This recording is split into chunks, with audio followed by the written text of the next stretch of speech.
فاتحہ. اللہ من الشیطان الرجیم. بسم اللہ الرحمن الرحیم. رب العالمین الرحمن الرحیم مالک یوم الدین. ایاک نعبد و ایاک نستعین.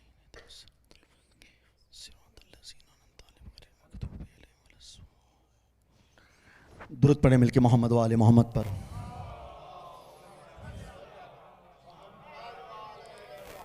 اس سے بہتر درود ہدیہ کریں محمد و آل محمد پر.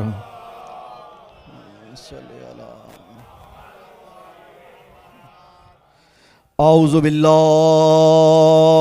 من الشیطان الرجیم. بسم اللہ الرحمن الرحیم. الحمد للہ الذی ہدانا لہذا وما كنا لنهتدي لولا ان هدانا الله لقد جاءت رسل ربنا بالحق والصلاة والسلام على رسول الثقلين محبوب رب المشرقين والمغربین جد الحسن والحسین ابی القاسم محمد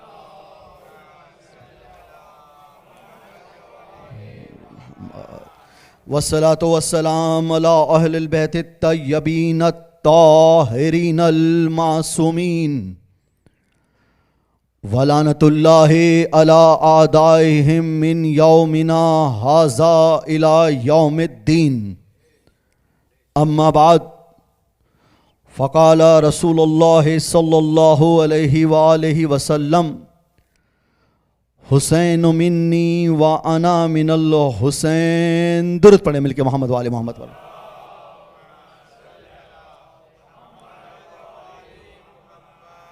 سامعین محترم، عزاداران امام حسین علیہ السلام، خدا کا شکر ہے کہ اس نے اتنے بہترین اور بابرکت ذکر کو کرنے اور سننے کے لیے ہمیں منتخب کیا. اور میری کوشش اب یہ ہوگی کہ یہ خطیب کا کام یہ ہونا چاہیے کہ وہ دعا پہلے کرا دے، کیونکہ ماتم مصائب کے بعد فوراً جڑ جاتا ہے، اور تاکہ ماتم بھی اپنے عروج پر ہوں اور مصائب بھی اپنے عروج پر ہوں، اس لیے خطیب کا یہ کام ہے کہ وہ دعا پہلے کروا دے. اور بہت سارے مومن و مومنات مجھے دعا کے لیے کہہ رہے ہیں دنیا بھر سے. اللہ تعالیٰ سے یہ دعا ہے بے حق کے اہل بیت علیہ الصلوۃ والسلام، تمام مومن و مومنات جنہوں نے دعا کے لیے کہا ہے، جنہوں نے دعا کے لیے نہیں بھی کہا. حیات صاحب بیمار ہیں، اللہ تعالیٰ بے حق کے اہل بیت علیہ الصلوۃ والسلام ان کو شفاء کاملہ و عاجلہ عطا فرمائے. جن جن لوگوں نے دعاؤں کے لیے کہا ہے، جن جن لوگوں کے ہاتھ اس وقت دعا کے لیے بلند ہیں، جو لوگ اس وقت پوری دنیا میں یہ مجلس اعزا لائیو دیکھ رہے ہیں یا بعد میں دیکھیں گے، اللہ تعالیٰ بحق کے امام زمانہ علیہ الصلوۃ والسلام ان کی تمام حاجات کو اپنی بارگاہ میں مقبول فرمائے. دعاؤں کی قبولیت کے لیے درود پڑھیں محمد و آل محمد پر.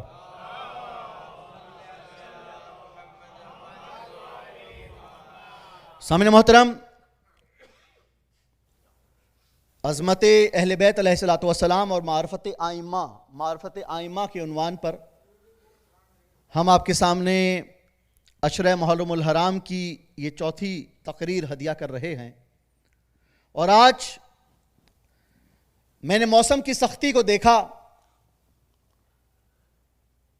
تو دل میں یہ خیال آیا کہ موسم جتنا بھی سخت ہو جائے وہ عزادار کو فرش عزا سے دور نہیں کر سکتا. موسم جتنا بھی سخت ہو جائے، جتنی بھی پریشانیاں آ جائیں، انسان پر جتنے بھی مصائب ایک دم آ جائیں، چاہے وہ برسات کی صورت میں ہو یا طوفان کی صورت میں ہو، برسات اور طوفان تو تھم سکتا ہے، ذکر حسین کبھی نہیں تھم سکتا. یہ نام امام حسین علیہ الصلوۃ والسلام کی برکت ہے. اور میری کوشش ہوگی، کیونکہ آج جو مجھے مصائب کا مضمون دیا گیا ہے وہ حضرت حبیب ابن مظاہر کا دیا گیا ہے، اور میری کوشش ہوگی کہ اپنے نوجوان دوستوں کو، اپنے بچوں کو جو دنیا میں دیکھ رہے ہیں یا یہاں پر آ رہے ہیں، میں کوشش یہ کروں گا کہ ان ہستیوں کے بارے میں، کہ وہ ہستیاں کہ جنہوں نے امام حسین علیہ الصلوۃ والسلام کے لیے اپنی جان کا نذرانہ پیش کیا، ان کے آپ نے ہمیشہ مصائب سنے ہیں.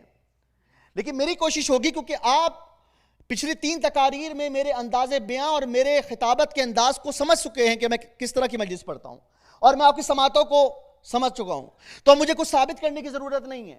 اس لیے زیادہ سے زیادہ معلومات عزاداری پر بات کی جائے، زیادہ سے زیادہ معلومات نوجوانوں کی دی جائے، تاکہ ان کو مقصد عزاداری سمجھ میں آ جائے.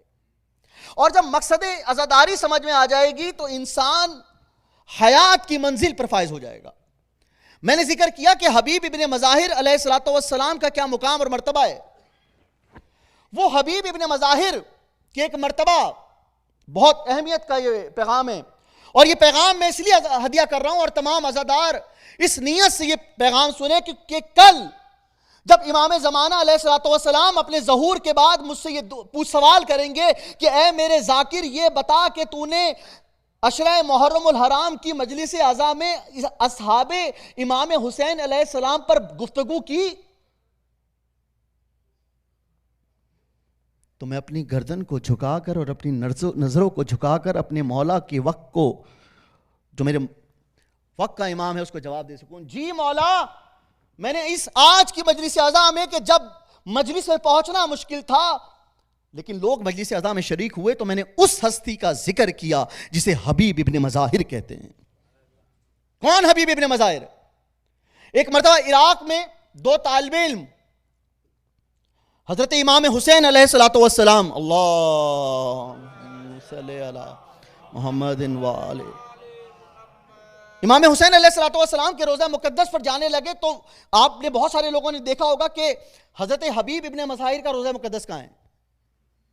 حرم امام حسین علیہ الصلوۃ والسلام نے. اور جنہوں نے نہیں دیکھا، اللہ تعالیٰ ان کو اس کی زیارت نصیب فرمائے. وہ 2 طالب علم گئے عراق کے اور کہنے لگے، یا حبیب ابن مظاہر، آپ اپنے وجود کو سمجھیں کہ آپ اس وقت کس مقام پر بیٹھے ہوئے ہیں. ہر عزادار اپنے وجود کو سمجھے. یا حبیب ابن مظاہر، کہ اللہ تعالیٰ نے آپ کو اتنا بڑا انعام دیا کہ آپ کا روضہ مقدس حرم امام حسین علیہ السلام میں ہے. اللہ تعالیٰ نے آپ کو اتنا بڑا مقام اور انعام دیا کہ حسین ابن علی نے آپ کو خط لکھ کر بلایا. اللہ تعالیٰ نے آپ کو اتنا بڑا مقام اور مرتبہ دیا کہ آپ حسین ابن علی علیہ الصلوۃ والسلام کے دوست ہیں. اور اللہ نے آپ کو یہ بلند اور بالا مقام دیا کہ آپ نے کربلا کے میدان میں شہادت پائی. نوجوانوں کے لیے پیغام ہے. انہوں نے سوال کیا، حبیب ابن مظاہر، اللہ تعالیٰ نے آپ کو اتنے انعامات دیے، اتنے نوازات دی، کوئی ایسی خواہش ہے کہ جو اب بھی دل میں ہو؟ اللہ اکبر. کوئی ایسی خواہش ہے کہ جو ابھی دل میں ہو؟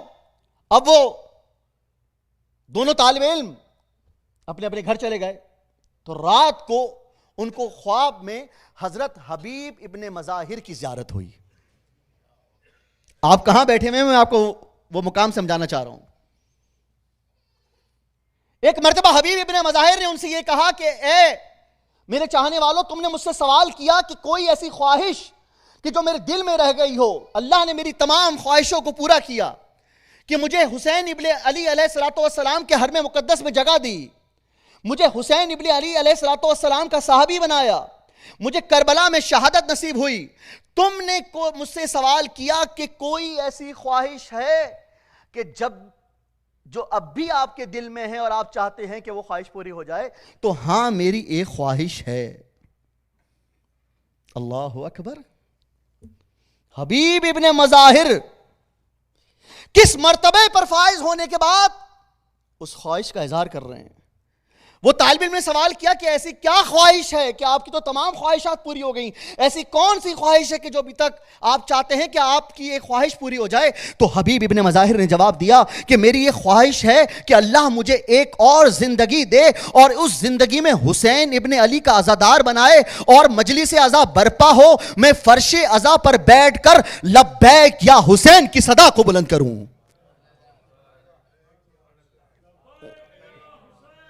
لبیک، یہ دونوں ہاتھوں کو بلند کر کے، یا حسین لبیک یا حسین۔ سب مل کے تری آئلی۔ بہت شکریہ، آخری آدمی تک میں شکریہ ادا کرتا ہوں کہ انہوں نے اتنی مشکل بات کو اتنی آسانی سے سمجھا۔ سامنے محترم، حبیب ابن مظاہر کی کیا خواہش ہے؟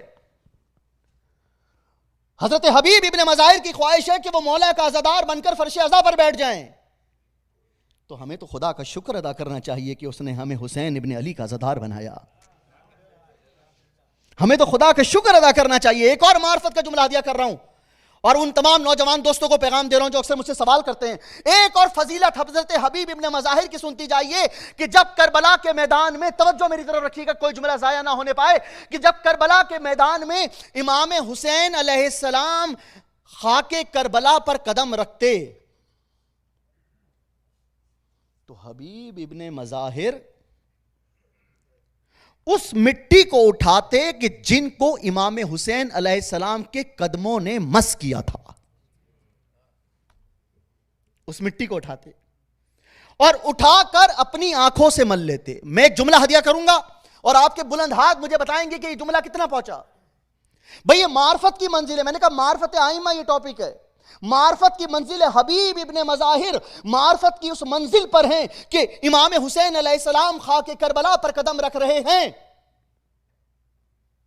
حبیب ابن مظاہر اس خاک کربلا کو اٹھا کر اپنی آنکھوں سے لگا رہے ہیں۔ توجہ کیجئے گا، جملہ ہدیہ کر رہا ہوں نوجوان دوستوں کو۔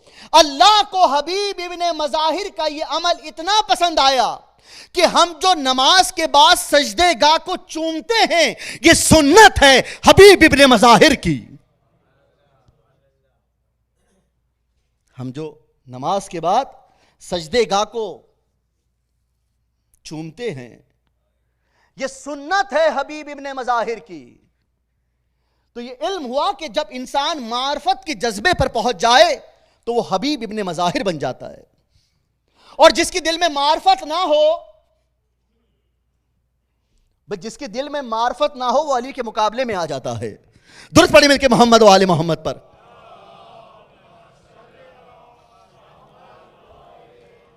گفتگو ساری معرفت کی ہے کہ جس کے دل میں معرفت ہے وہ حبیب ابن مظاہر کے رتبے پر فائز ہو رہا ہے، اور جس کے دل میں معرفت نہیں ہے وہ مولا علی علیہ السلام کے مقابلے میں آ رہا ہے۔ مولا علی علیہ السلام کے مقابلے میں آنا فقط جنگ نہیں ہے، بلکہ خاتون آئی مولا علی کے پاس اپنے بیٹے کو لے کر۔ میں ایک جملہ ہدیہ کروں گا تاکہ معرفت سمجھ میں آ جائے۔ مولا علی علیہ السلام کے پاس آئی اپنے زندہ بیٹے کو لے کر، اور زندہ بیٹے کو لانے کے بعد کہتی ہے کہ یا علی میرا بیٹا انتقال فرما گیا، ذرا آپ نماز جنازہ پڑھا دیں۔ معرفت، یا علی میرا بیٹا انتقال فرما گیا، آپ نماز جنازہ پڑھا دیں۔ بیٹا زندہ ہے لیکن امامت کا امتحان لے رہی ہے، معرفت نہیں ہے۔ آئی کہ یا علی میرے بیٹا کی نماز جنازہ پڑھا دیں۔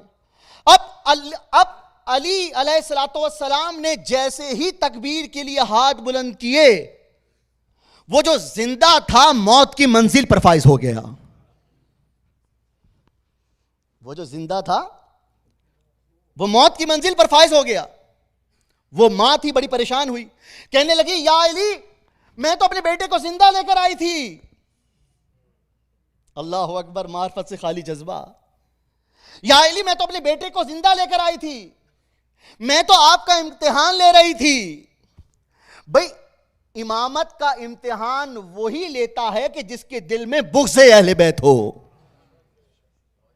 میں تو آپ کا امتحان لے رہی تھی، یا علی میں زندہ لے کر آئی تھی، زندہ لے کر جاؤں گی۔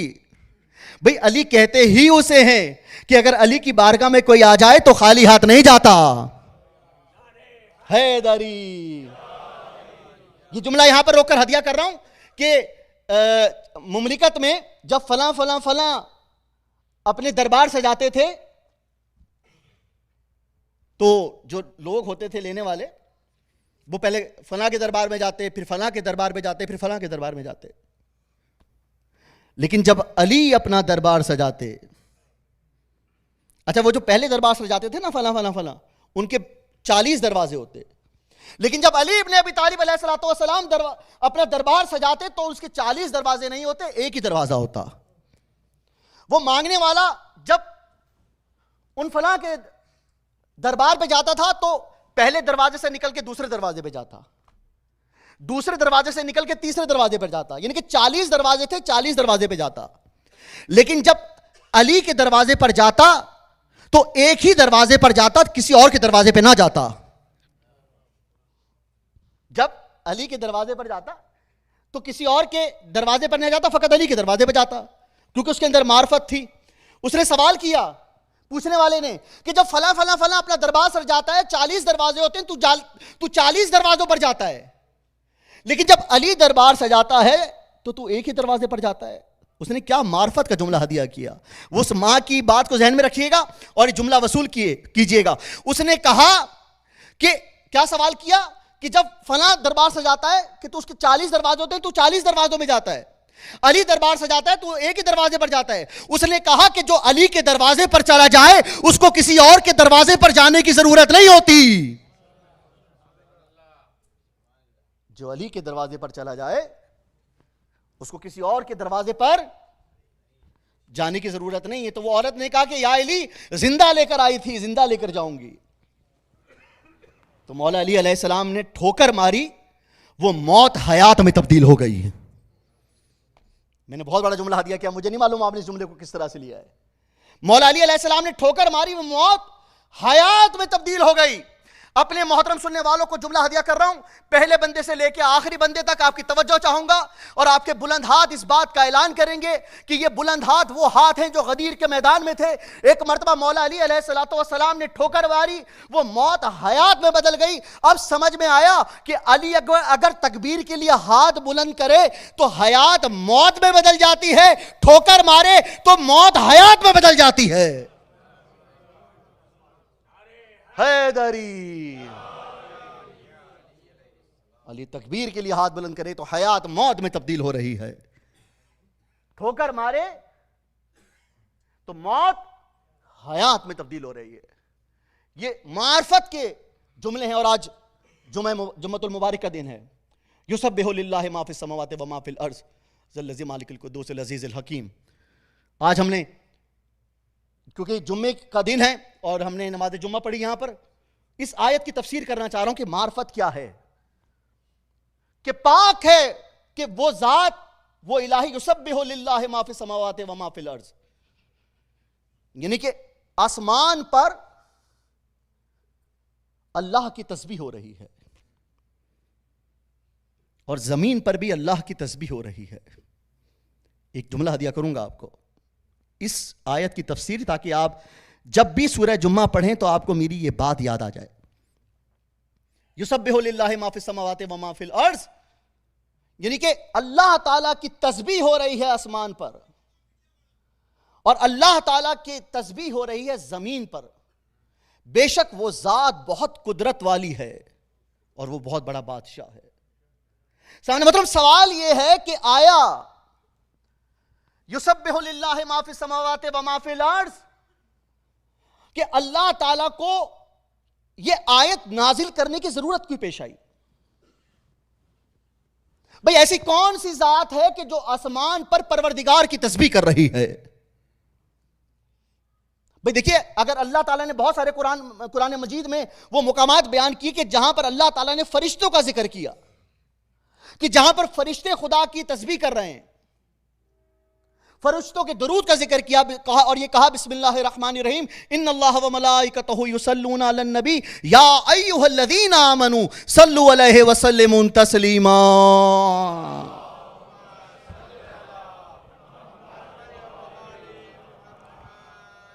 ایک آپ کو میں پیغام ہدیہ کرنا چاہ رہا ہوں یسبح للہ ما فی السماوات و ما فی الارض، یعنی کہ کون سی ذات ہے کہ جو آسمان پر خدا کی تسبیح کر رہی ہے؟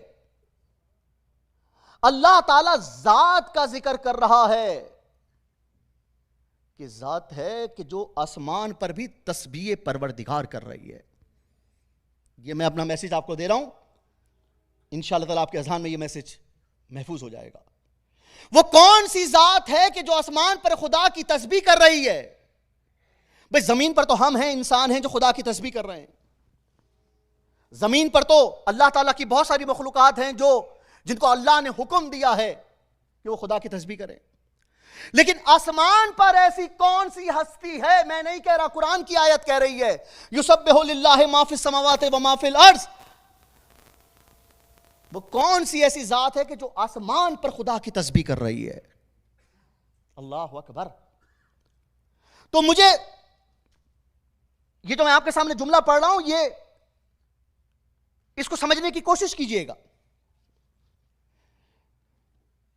کہ حضرت آدم علیہ السلام ایک مرتبہ آسمان کا طواف کر رہے تھے، آسمان کا چکر لگا رہے تھے، اور حضرت آدم کے دل میں یہ خیال آیا کہ میں کائنات کا حسین ترین مخلوق ہوں.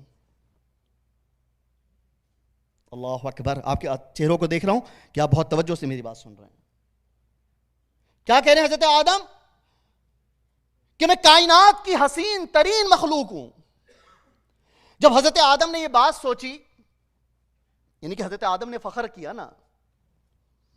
بھئی دیکھیے، اللہ تعالیٰ بہت سارے مواقع پر فخر اور تکبر کو پسند نہیں کرتا. فطر اس کی مثال آپ کے سامنے ہے. تو جیسے ہی حضرت آدم کے ذہن میں یہ بات آئی کہ میں کائنات کا حسین ترین انسان ہوں، حسین ترین خدا کی مخلوق ہوں، ابھی یہ سوچا ہی تھا تو سامنے سے ایک ہستی کو دیکھا کہ جو سامنے سے آ رہی تھی. ایک ہستی سامنے سے آ رہی تھی. حضرت آدم نے جب اس ہستی کے نور کو دیکھا تو وہ حضرت آدم علیہ السلام کہ جو پہلے یہ سمجھ رہے تھے کہ میں کائنات کا سب سے حسین انسان ہوں، اس ہستی کو دیکھنے کے بعد سمجھے کہ میں نہیں، یہ کائنات کی حسین ترین نور ہے. یسبح للہ ما فی السماوات و ما فی الارض. حضرت آدم نے خدا سے کلام کیا، یا اللہ، میں یہ سمجھتا تھا کہ تو نے جو کائنات بنائی ہے، تو نے جو مخلوق بنائی ہے، اس میں سب سے حسین ترین مخلوق ہوں. ابھی میرے دل میں یہ خیال آیا تو سامنے سے ایک ہستی آئی. یا الہی، یہ کون ہستی ہے کہ جو اتنی حسین ہے کہ اتنا حسین نور میں نے پہلے کبھی نہیں دیکھا. جب اللہ نے یہ بات سنی، اب آپ کا معرفت مجھے بتائے گی کہ آپ تک جملہ کتنا پہنچا. یسبح للہ ما فی السماوات و ما فی الارض. جب اللہ نے یہ جملہ سنا، کہا آدم جاننا چاہتے ہو کہ یہ ہستی کون ہے، یہ کون نور ہے؟ آدم نے کہا یا اللہ میری مدد کرے کہ یہ کون سی ہستی ہے، یہ کون نور ہے؟ خدا نے جواب دیا یہ نور سیدہ ہے.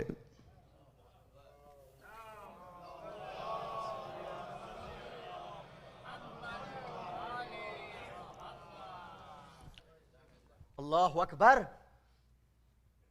یہ نور سیدہ ہے. میں نے اب یہ بات قرآن سے ثابت کی ہے، میں اہل بیت کی تعلیمات سے بھی ثابت کروں گا. جب حضرت آدم نے یہ بات سنی اور یہ کہا کہ یہ اتنا حسین نور جو کائنات میں ہے یہ نور سیدہ ہے، ابھی بھی آدم کو قرار نہ آیا. ابھی تو ایک ہی نور دیکھا تھا کہ اچانک دوسرا نور بھی نظر آ گیا. کہا یا اللہ، میں اس نور کے سر پہ ایک تاج کو دیکھ رہا ہوں. اس نور کے سر پہ ایک تاج کو دیکھ رہا ہوں، یہ تاج کون ہے؟ تو اللہ نے کہا یہ نور ہے معصوم، اور اس کے سر پہ جو تاج ہے وہ بھی ہے معصوم.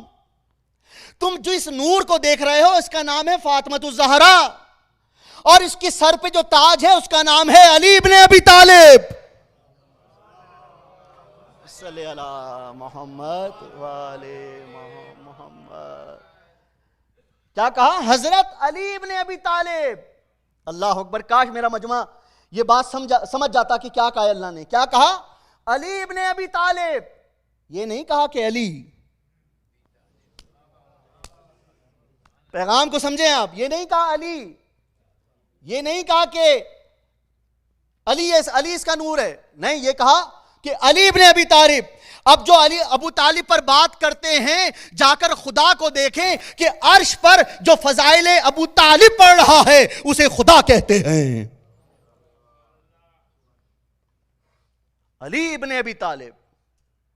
ابھی حضرت آدم کو قرار نہ آیا تھا کہ اپنے وجود کو دیکھ کر سمجھ رہے تھے کہ میں سب سے حسین نور ہوں. ابھی جب علی کے نور کو دیکھا تو ایک مرتبہ اس نور کے کان پر 2 گوشوارے نظر آئے. اس نور کے کان پر 2 گوشوارے نظر آئے. اب حضرت آدم پریشان ہو گئے اور کہنے لگے کہ یا اللہ، ابھی تو میں یہی سوچ رہا تھا کہ یہ نور کس کا نور ہے. ابھی تو میں نے یہ دیکھا کہ اس کے سر پر بھی ایک تاج ہے، لیکن یا الہی اس کے کانوں میں بھی 2 گوشواروں کا نور ہے. خدا نے کہا کہ ایک نور سے مراد حسن ابن علی ہے، دوسرے سے مراد حسین ابن علی ہے.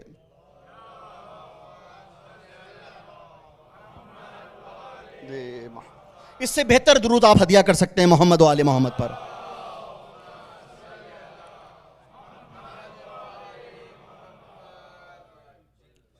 فضائل اہل بیت کون پڑھ رہا ہے؟ میں نہیں پڑھ رہا، خدا پڑھ رہا ہے، میں تو یہاں پر نقل کر رہا ہوں. کہا یہ جو تم کانوں میں 2 گوشوارے دیکھ رہے ہو، پہلے سے مراد حسن ابن علی، دوسرے سے مراد حسین ابن علی. تو اللہ تعالیٰ نے اس طریقے سے اس نور کو بنایا. اب میں نے کہا یسبح للہ ما فی السماوات و ما فی الارض. آپ یہ سوال آپ کے ذہن میں آئے گا کہ آپ نے نور کی بات تو کر دی، تسبیح کا ذکر نہیں کیا. کسی کے ذہن میں یہ سوال آئے کہ نور کی بات تو ہو گئی، تسبیح کا ذکر نہیں ہوا. تو آئیے تسبیح کا ذکر بھی دکھاتا ہوں. ایک شخص آیا، چھٹے امام حضرت امام جعفر صادق علیہ الصلوۃ والسلام، چھٹے امام کے پاس آ کے کہتا ہے کہ یا مولا میرا ایک سوال ہے. کہا کیا سوال ہے؟ کہا مولا میرا سوال یہ ہے کہ یہ نور سیدہ کب سے ہے؟ معرفت سمجھا رہا ہوں تاکہ بچوں کو یہ پیغام پتہ لگ جائے، نوجوانوں کو یہ پیغام پتہ لگ جائے. کہا یہ مولا یہ بتائیں کہ یہ نور سیدہ کب سے ہے؟ تو میرے چھٹے امام نے جواب دیا کہ جب یہ کائنات خلق بھی نہیں ہوئی تھی نا،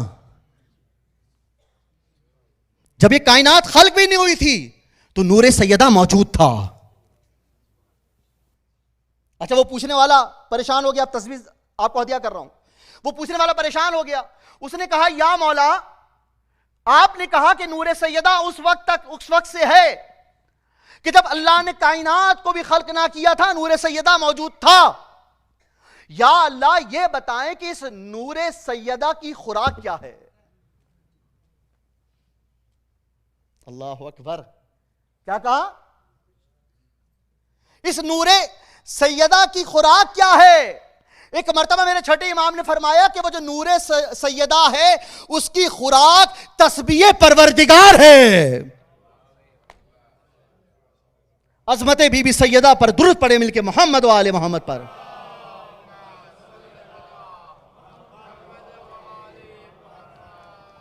کیا کہا؟ خوراک. میرے چھٹے امام کہہ رہے ہیں یسبح للہ ما فی السماوات و ما فی الارض الملک القدوس العزیز الحکیم. وہ ذات کون ہے جو آسمانوں پر بھی تسبیح پروردگار کر رہی ہے؟ چھٹے امام نے کہا وہ ذات جناب سیدہ کی ذات ہے جس کی خوراک ہی تسبیح پروردگار ہے. اور یہ نور ایسا نور ہے کہ جب جبرائیل نے مولا علی اور بی بی سیدہ کے نور کو دیکھا تو ایک مرتبہ جبرائیل کو بھی جوش آیا اور کہنے لگا جبرائیل یہ ایسے نور ہیں کہ اگر میں ان کو چاند کا نور کہوں. فضائل کا آخری جملہ اور رحمتوں کے وقت کو تمام کر رہا ہوں.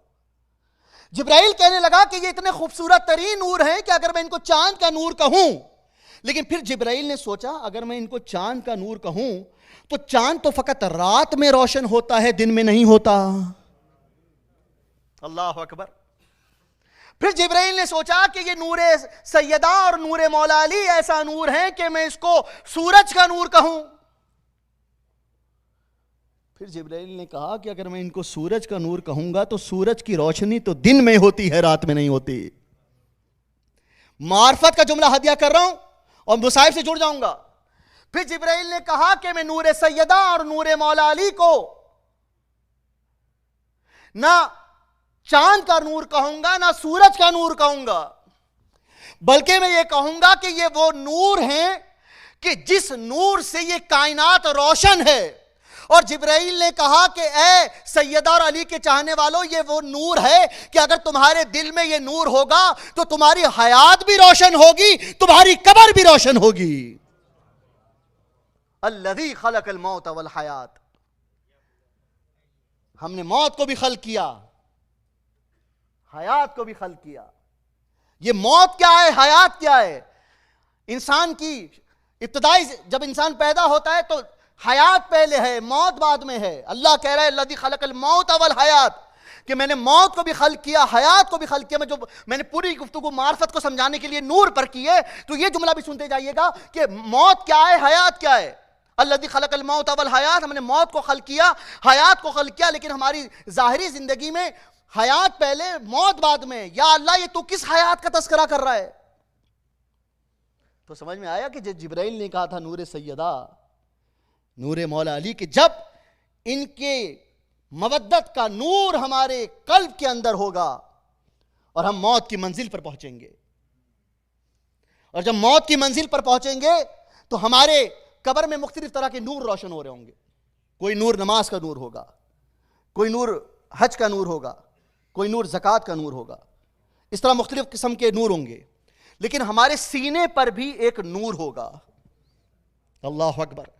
اور وہ تمام نور، نماز، روزہ، حج، زکوٰۃ، خمس، جہاد، حقوق اللہ، حقوق العباد، وہ تمام نور مل کے یہ سوال کریں گے کہ ہماری جگہ تو ہاتھوں میں ہے یا پیروں میں ہے، تم کون سا نور ہو کہ تمہیں اللہ نے سینے پر جگہ دی ہے؟ الذی خلق الموت والحیات، تم کون سا نور ہو کہ جس کو اللہ نے سینے پر جگہ دی ہے؟ تو وہ جو سینے پر نور ہوگا وہ یہ کہے گا کہ میں نور محمد و آل محمد ہوں.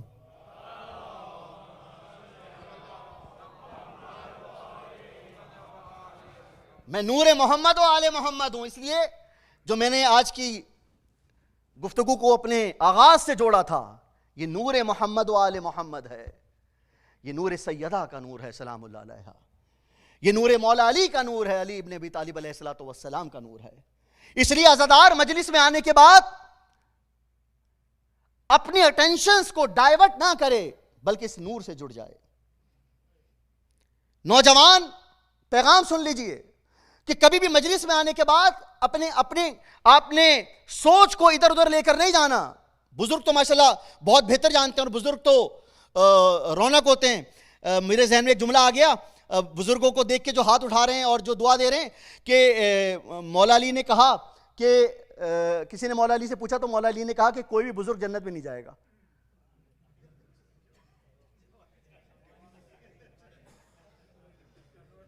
پریشان ہو گئے بہت سارے لوگ.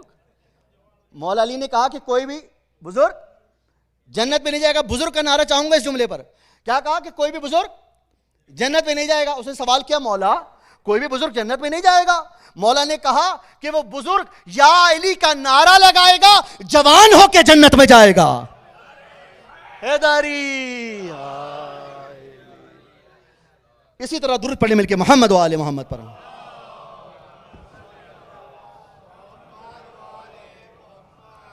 اب یا علی مدد کا نعرہ کب سے ہے یہ کسی اور موقع پہ انشاءاللہ گفتگو کریں گے.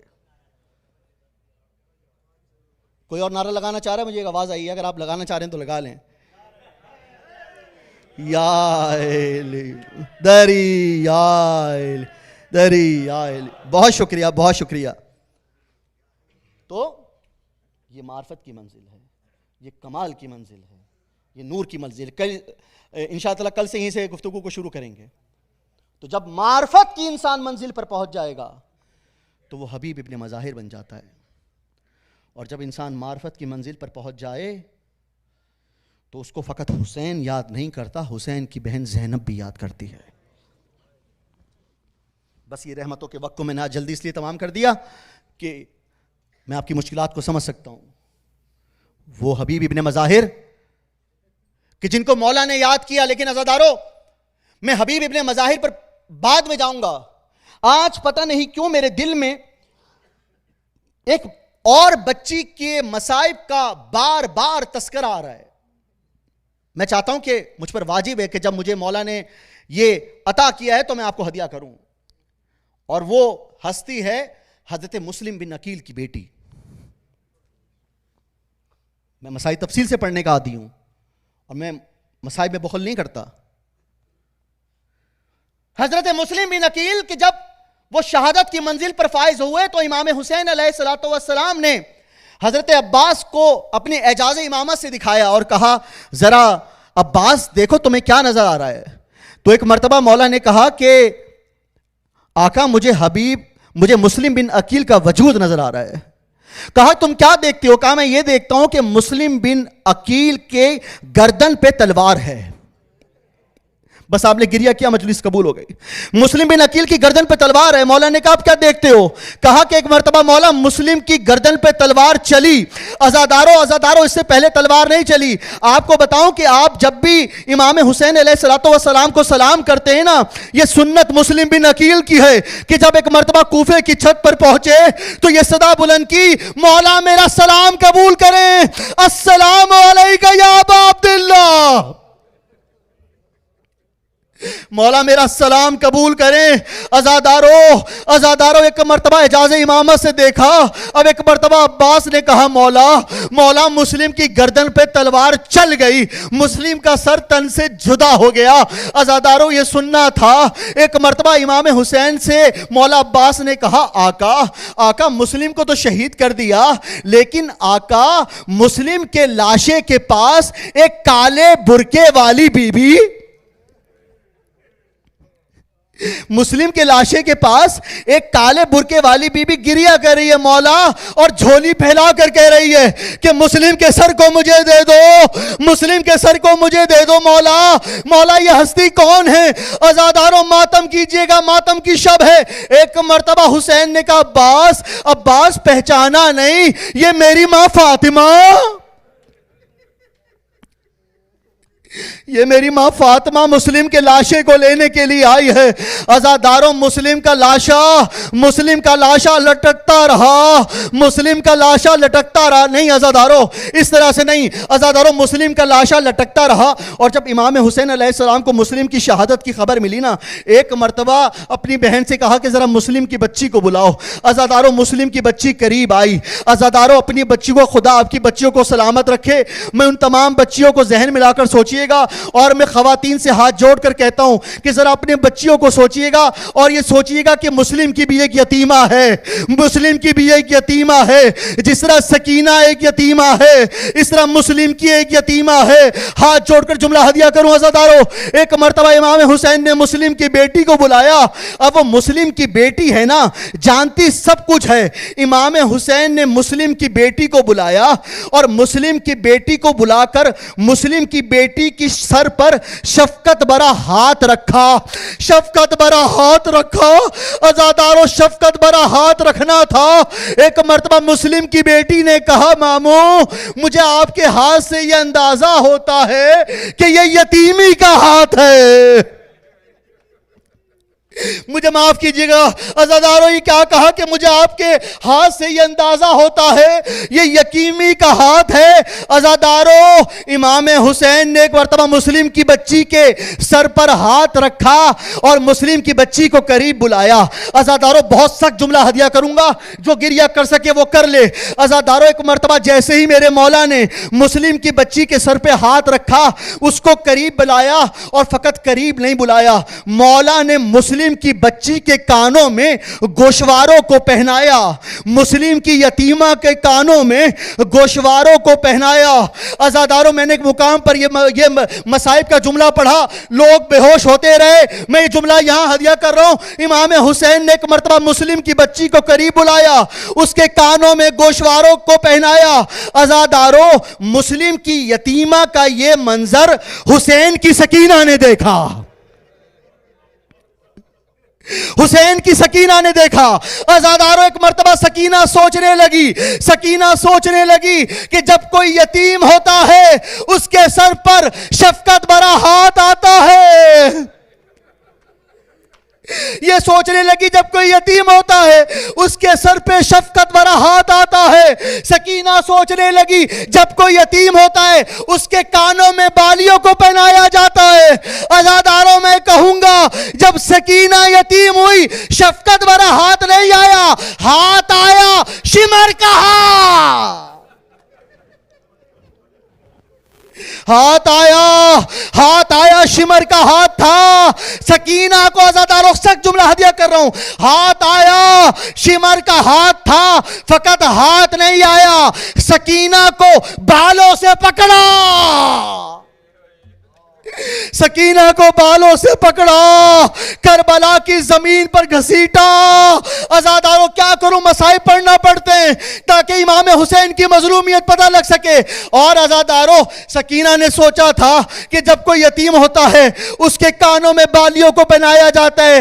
عزاداروں سکینہ یتیم ہوئی, کسی نے بالیوں کو نہیں پہنایا, ہاں بالیوں کو نوچا. آپ نے گریہ کیا, مجلس قبول ہو گئی, بالیوں کو نوچا. سکینہ پر وہ مصائب آئے. عزادارو حبیب ابن مظاہر جس کو امام حسین نے بعد میں یاد کیا لیکن پہلے زینب نے یاد کیا اور کہا بھائی کوئی ہماری مدد کے لیے نہیں آتا. بھائی تمہارا ایک دوست ہے نا حبیب ابن مظاہر, ذرا اس کو بلا لو, ہمیں اس کی ضرورت ہے, وہ آپ کے بچپن کا ساتھی ہے نا. عزادارو امام حسین نے قاصد کو بھیجا. اب وہ قاصد کوفہ پہنچا. ایک مرتبہ وہ حبیب ابن مظاہر اپنی زوجہ کے ساتھ دوپہر کا کھانا کھا رہے تھے. عزادارو حبیب ابن مظاہر کی زوجہ نے کہا, جیسے ہی کھانا کا نوالا لیا نا, ایک مرتبہ وہ نوالا گلے میں اٹکا, اور گلے میں اٹکا تو ایک مرتبہ حبیب کی زوجہ کہنے لگی کہ مجھے یہ محسوس ہوتا ہے کہ شاید کوئی پریشانی آنے والی ہے. مجھے محسوس ہوتا ہے کہ شاید کوئی پریشانی آنے والی ہے. عزاداروں بھی حبیب کی زوجہ نے یہ جملہ بلند کیا. دروازے پہ دق الباب ہوا. حبیب ابن مظاہر گئے اور پوچھا کون ہے. ایک مرتبہ جواب آیا, ارے میں قاصد امام حسین, میں قاصد امام حسین علیہ السلام ہوں, مجھے حسین ابن علی نے بھیجا ہے اور حسین نے تمہیں بلایا ہے. عزاداروں ایک مرتبہ حبیب ابن مظاہر اس قاصد کے قدموں میں گر گئے اور اس کے قدم چومنے لگے. پتہ ہے کیوں چومنے لگے؟ عزاداروں میں نے فضائل میں کہا تھا نا, ایک مرتبہ قاصد کے قدم چومنے لگے اور کہنے لگے یہ وہی قدم ہے نا, یہ اسی خاک سے ہو کے آئے ہیں نا کہ جس خاک کربلا نے میرے مولا کے قدموں کو بوسہ دیا. عزاداروں میں مختصر بیان کر رہا ہوں. ایک مرتبہ حبیب چلے. عزاداروں خیمے کے قریب پہنچے. عزاداروں حبیب جب خیمے کے قریب پہنچے نا تو امام حسین علیہ السلام بہت خوش تھے. حبیب کو دیکھ کر عباس آگے بڑھے, علم عباس کو لے کر, اور حبیب ابن مظاہر کے سر پر میرے مولا عباس نے پرچم عباس کو لہرایا. عزاداروں حبیب ابن مظاہر ایک مرتبہ پہنچے. امام حسین نے کہا حبیب تمہیں زینب بھی بہت یاد کرتی ہے, جاؤ زینب کو سلام کراؤ. عزادارو حبیب ابن مظاہر پہنچے. ایک مرتبہ کہا علی کی بیٹی, نبی کی نواسی, میرا سلام قبول کرے, مجھے معاف کیجئے گا جن کی حالت غیر ہو رہی ہے. کہا علی کی بیٹی, نبی کی نواسی, میرا سلام قبول کریں. عزادارو یہ سننا تھا. زینب نے کہا حبیب آپ ہمیں بعد میں سلام کیجئے گا, پہلے ہمارا سلام لے لیجئے. اور حبیب فقط زینب کا سلام نہیں ہے, میری ماں فاطمہ حبیب ابن مظاہر کو, تو حبیب ابن مظاہر کو سلام کہتی ہے. عزادارو حبیب ابن مظاہر نے بی بی سیدہ کا سلام سنا.